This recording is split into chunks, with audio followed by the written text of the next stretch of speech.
बीड जिल्हा नियोजन समितीच्या बैठकीआधी अजित पवार यांनी खंडणीच्या आरोपांवर धनंजय मुंडेंसमोरच जमलेल्या सर्वांनाच दमवजा इशारा दिलाय। दुसरीकडे डीपीडीसीतल्या सदस्यांवरून अजित पवार यांनी धसांनाही धक्का दिल्याचं बोललं जात आहे। पाहूया त्याच संदर्भातला एक रिपोर्ट। कुणी कुणाला खंडणी मागण्याचा प्रयत्न त्या ठिकाणी करू नये, मकोका लावायला पण मी मागे पुढे बघणार नाही। त्यांनी भाजपात जाऊन गंगा स्नान केलेलं, याला सोडणार नाही त्याला सोडणार, आपण स्वतः सुटलेले आहोत। तुम्ही काय करता?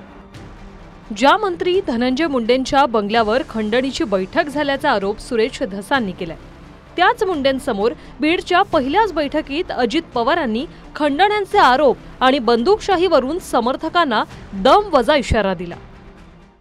या बंगल्यावर आवाजा कंपनीचे अल्ताफ तांबोळी प्लस शुक्ला व इतर अधिकारी वाल्मिक आणि बिक्कड यांची बैठक झाली। बैठकीमध्ये डील 3 कोटीला फायनल झाली। कितीला? आका क्या बोले? 3 करोड लाख दो। इलेक्शनच्या काळात यांनी 50 लाख रुपये ऑलरेडी आका आणि बडे आका यांना दिलेले आहे। आणि ही बैठक जर चुकीची निघाली, मी चॅलेंज देतो, राजकारण सोडून देईल। जर कोणी कुठल्या गोष्टीमध्ये जबाबदार असेल, जर कोणी तिथं कुठेतरी वेडेवाकडे प्रकार केलेले असतील, मी आपल्याला सगळ्यांना सांगतो, विकासाची कामं करत असताना कुणी कुणाला खंडणी मागण्याचा प्रयत्न त्या ठिकाणी करू नये। माझ्या ते कानावर आल्यानंतर त्याच्यामध्ये मकोका लावायला पण मी मागे पुढे बघणार नाही। मी कुठल्याही टोकाची भूमिका घेईन। खंडणी जर मागितली इकडे कोणी विकास कामं करताना, तर त्याला मोका लावणार असं अजित पवार म्हणतात। मग चांगली गोष्ट आहे, त्याचं स्वागत आहे। बैठकीच्या पूर्वसंध्येलाच जिल्हा नियोजन समिती निधीतून 73 कोटी बोगसपणे उचलले गेल्याचा आरोप सुरेश धसांनी केला होता। त्याचा पेनड्राईव्ह अजित पवारांकडे सुपूर्द केल्याचा दावा धसांनी केलाय। एक पेनड्राईव्ह सुरेश धस देणार होते काही जिल्ह्यातल्या सगळ्या घटनांची माहिती आहे, त्याच्या बाबतीत असं पेनड्राईव्ह त्यांनी दिलाही नाही असा काय विषय? माझ्याकडे मी सगळ्या मीडियाला कालच दिलं ना पेनड्राईव्ह। अजित दादांच्या पीएला दिलं ना, डिस्लेना आज डिस्लेच होते ना, बरोबर त्यांना कालच पाठवले, ते कालच रात्री पाठवलं।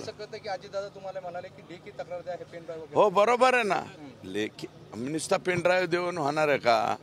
याची लेखी तक्रार होईल साहेब। याच्यावरती राज्याचा सेक्रेटरी किंवा उपसचिव दर्जाचा एखादा अधिकारी नेमला जाईल, तो नेमल्याच्या नंतर ते जाऊन पाहतील। ह्या काही घटना होऊ नयेत असं काय, ही प्रवृत्ती आहे। मला वाटतं हे अत्यंत मला व्यथा वाटते अशा घटनांनी। परळी करू नका। मी तुम्हाला प्रत्येक ठिकाणी घटना आहे, तुमचा फोकस परळीकडे आहे, घटना सगळीकडे आहेत। मी तुम्हाला अशा अनेक घटना मी RTI कडनं माहिती आहे माझ्याकडे, कोणत्या मतदारसंघात कोणत्या जिल्ह्यात काय घटना घडतात। त्यामुळे घटना घडणं चूक आहे, कुठेही घटना घडणं चूक आहे। तुम्ही तर असं म्हणताय का तिकडे काही वेगळा काही संसर्ग झाला आहे अशा घटना घडतात। घटना चूक आहे, फाशी दिली पाहिजे, जे कोणी त्याच्यात गुन्हेगार आहे पकडलंच पाहिजे त्यांना। ती बोलत होते, ती बोलत असताना त्यांनी थोडंसं वेगवेगळ्या पद्धतीनं मांडलं गेलं। त्याच्यावर मी आणि सुरेशांना एके बाजूने बोलत होतो, ती बाजूने बघा। हा जो विषय आहे तो मीटिंग मधला जो विषय झाला, त्याच्यात एकच विषय होता की तुम्ही जे म्हणता ते अधिकाऱ्यावर धस येते, बीडचा बदनामी करू नका। बीडची बदनामी कोण करतंय? आम्ही मर्डर करतोय का? आम्ही चोऱ्या करतोय का? आम्ही राखेचा धंदा करतोय का? जिल्ह्यामध्ये जी सत्य परिस्थिती जे करतात ती आम्ही जनतेसमोर आणायचं काम करतो। नाही, ते दादानी स्वतःच बोललं, सगळी माहिती घेतली मी, त्याच्यावर लवकरात लवकर कारवाई करायला सांगितलं। दरम्यान मुंडेंच्या राजीनाम्यावरून अजित पवारांनी जी भूमिका मांडली आहे तीच आमची अधिकृत भूमिका असल्याचं फडणवीसांनी म्हटल्यानं राजीनाम्याच्या निर्णयाचा चेंडू पुन्हा अजित पवारांच्या कोर्टात टोलावल्याची चर्चा आहे। ते म्हणले किंवा ते जी काही चौकशी चालू आहे त्या 3 प्रकारची चौकशी चालू आहे। एक आहे SITची, एक आहे CIDची, एक आहे न्यायालयीन चौकशी। तर त्या संदर्भात CID आणि SITच्याकडं ते माहिती, कारण उद्याच्याला कोणी पुरावे दिले तर त्याची पण शहानिशा करायला लागते, त्या पद्धतीनं ते दिलेले आहेत। त्याच्याबद्दलचं काय वस्तुस्थिती नक्की पुढे येते आणि त्या प्रकारे मग पुढच्या गोष्टी काय करायच्या ते ठरवलं जाईल। पहिली गोष्ट तर एक लक्षात घ्या की ते त्यांच्या कामाने आले होते, मी माझ्या कामाने आलो होतो, त्यामुळे आमची भेट झाली नाही। पण सकाळी आमची भेट झाली होती, कारण आम्ही म्हणजे त्याच्यापूर्वी कॅबिनेटमध्ये वगैरे काल सगळं आमची भेट वगैरे झाली होती. त्यामुळे काही धनंजय मुंडे हे आमच्या मंत्रिमंडळातले मंत्री आहेत, त्यामुळे त्यांना भेटायची चोरी नाही. ते मला कधी भेटू शकतात, मी त्यांना कधी भेटू शकतो, कुठल्याही कामाकरता भेटू शकतो.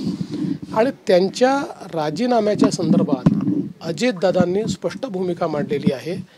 अजितदादांची भूमिका हीच अधिकृत भूमिका आहे. इथे तर तुमच्याकडे पुरावा आहे ऑलरेडी. खंडणीचा आरोप धनंजय मुंडेंच्या कार्यकर्त्यावर झालेला आहे. खंडणीचा कॉल जो झाला तो धनंजय मुंडेंच्या शासकीय बंगल्यावरनं झाला होता. आणि हे सगळं झालेलं असताना तुम्ही आज मकोका त्यांच्यावर पण लावा ना.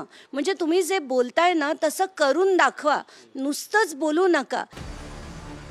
मुंडेंवर विविध आरोपांनंतर अजित पवारांनी सामूहिक दम दिला असेल तरी मात्र धनंजय मुंडेंच्या पाठीशी ठामपणे उभे आहेत याचेही संकेत दिले गेले.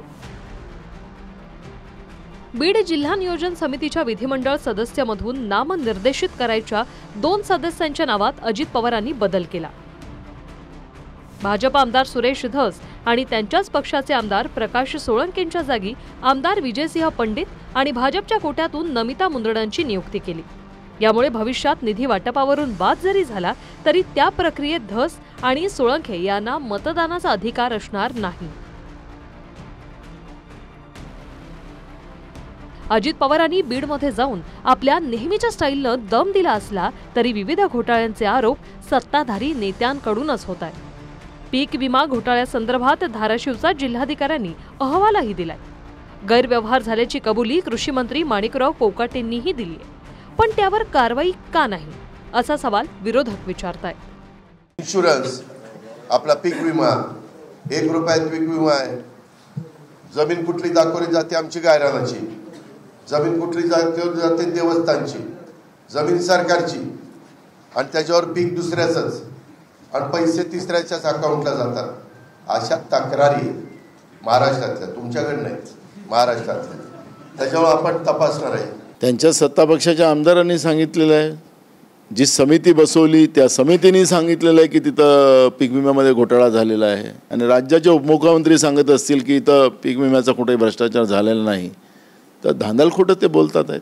डोळ्यातलं अश्रू आणि त्यांच्या आत्महत्या आणि त्यांच्या त्या विधवेच्या कपाळाचं कुंकू जे पुसलं जाते आहे, दादानी ते विसरता कामा नये. दादानी या सगळ्या गोष्टीकडे लक्ष केलं पाहिजे, ह्या अपेक्षा आमच्या आहेत. Bureau report, TV9 Marathi.